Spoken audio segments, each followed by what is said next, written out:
வணக்கம் மக்களே, இது ப்ரோமோ உலகம். எல்லோரும் எப்படி இருக்கீங்க? சிவங்கி வந்து இன்ஸ்டா ஸ்டோரியில் என்ன தெரியுமா ஷேர் பண்ணியிருக்காங்க? சிவங்கி ஹரிஷ் கல்யாண் நடித்த ஒரு படத்தில் வந்து அதாவது லப்பர் பந்துங்கிற படத்தில் ஒரு பாட்டு வந்து பாடியிருக்காங்கல்ல, அந்த பாட்டு தான் வந்து ஹரிஷ் கல்யாண்லாம் காரில் போகும்போது அந்த பாட்டு கேட்டு என்ஜாய் பண்ணிட்டு போயிட்டுருக்காங்க. இந்த வீடியோவை தான் வந்து சிவங்கி இன்ஸ்டாலெல்லாம் ஷேர் பண்ணியிருக்காங்க. அவங்களையும் வந்து டேக்லாம் பண்ணியிருக்காங்க. சிவங்கி வந்து அக்டோபர் 19 அன்னைக்கு அவங்க வந்து கோயம்புத்தூரில் ஒரு கான்சர்ட் வந்து பண்ண போகிறாங்க.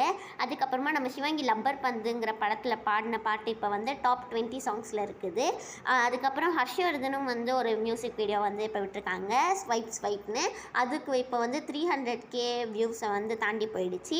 இன்றைக்கி வந்து டப்பிங்காக புகழ் போயிருக்காங்களாம். இதுதான் வந்து அவங்க ஷேர் பண்ணியிருக்காங்க. கோலி சோடா அதோட டப்புக்கு தான் வந்து போயிருக்காங்க. சிவங்கி மால்தீவ்ஸில் வந்து பானிபூரியெலாம் சாப்பிட்ருக்காங்க மக்களே. இந்த வீடியோ உங்களுக்கு பிடிச்சிருக்கும்னு நினைக்கிறேன். பிடிச்சிருந்தா மறக்காமல் லைக் பண்ணிவிடுங்க. சுனிதா வந்து குக் வித் கோமாளி செட்டில் எடுத்த ஒரு ஃபோட்டோவை தான் இன்ஸ்டாலே ஷேர் பண்ணியிருக்காங்க.